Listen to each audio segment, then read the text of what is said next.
Salam Ibu dosen dan teman-teman, perkenalkan nama saya Sinta Patu. Di sini saya akan menjelaskan tentang perkembangan otak manusia. Pertama-tama kita harus mengetahui pengertian dari otak. Otak itu merupakan organ kompleks yang berperan sebagai pusat kendali tubuh dan juga sebagai komponen sistem saraf pusat yang untuk kegunaannya untuk mengirim, menerima, memproses dan mengarahkan informasi sensori. Otak ini dibagi dalam 3 bagian. Yang pertama otak depan, yang kedua otak tengah, yang ketiga otak belakang. Otak depan ini merupakan divisi otak terbesar. Di dalam otak depan ini terdapat 2 bagian, yaitu telencephalon dengan diencephalon. Telencephalon ini merupakan korteks cerebral dan di dalamnya itu terbagi menjadi 4 lobus.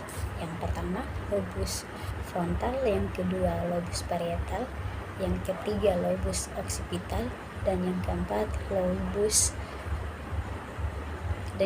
itu lobus temporal. Lobus frontal ialah dia berfungsi sebagai gerakan otot, sukarela, memori, pemikiran, pengambilan keputusan, dan perencanaan.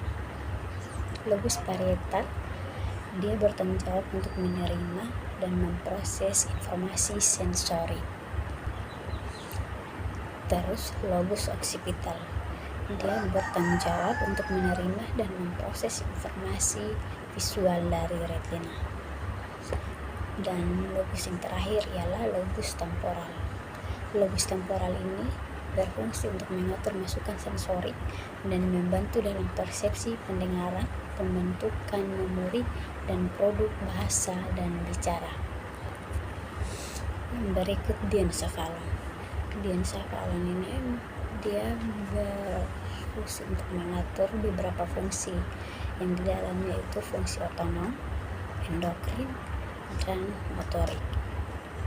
Komponen lain dari diencephalon ini meliputi beberapa bagian. Yang pertama talamus, yang kedua hipotalamus, dan yang ketiga kelenjar pineal.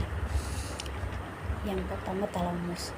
Talamus ini dia merupakan struktur sistem limbik yang menghubungkan area korteks cerebral yang terlibat dalam persepsi dan gerakan sensorik. Yang kedua hipotalamus. Hipotalamus ini dia berfungsi untuk mengendalikan banyak fungsi otonom termasuk pernapasan, tekanan darah, dan pengaturan suhu tubuh. Yang ketiga kelenjar pineal. Kelenjar endokrin ini yang kecil ini dia menghasilkan hormon melatonin. Otak yang kedua yaitu otak tengah. Otak tengah ini ialah area otak yang menghubungkan otak depan dengan otak belakang. Otak tengah dan otak belakang bersama-sama membentuk batang otak. Dan otak tengah ini dia mengatur gerakan dan membantu dalam pemrosesan informasi, pendengaran, dan visual. Di dalam otak tengah ini terdapat 3 bagian. Yang pertama tektum, yang kedua peduncle cerebral, dan yang ketiga substantia nigra. Tektum merupakan bagian dasar otak tengah yang terdiri dari kulit superior dan inferior.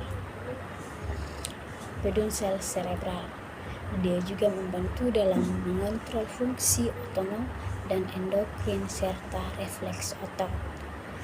Yang ketiga substantia nigra. Substantia nigra ini dia membantu mengontrol gerakan sukarela dan mengatur suasana hati. Dan otak yang ketiga bagian otak yang ketiga yaitu otak belakang. Otak belakang ini terdiri dari 2 bagian, yaitu metencephalon dan melencephalon. Pada metencephalon ada beberapa saraf, yaitu nervus trigeminal, abdusen, facial, dan vestibulococlear.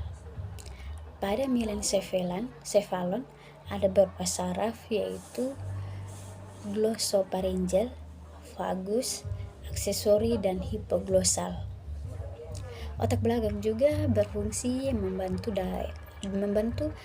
dalam pengaturan fungsi otonom, menjaga keseimbangan, koordinasi gerakan, dan menyampaikan informasi sensorik. Mesencephalon juga merupakan bagian otak belakang dan berisi pons dan otak kecil.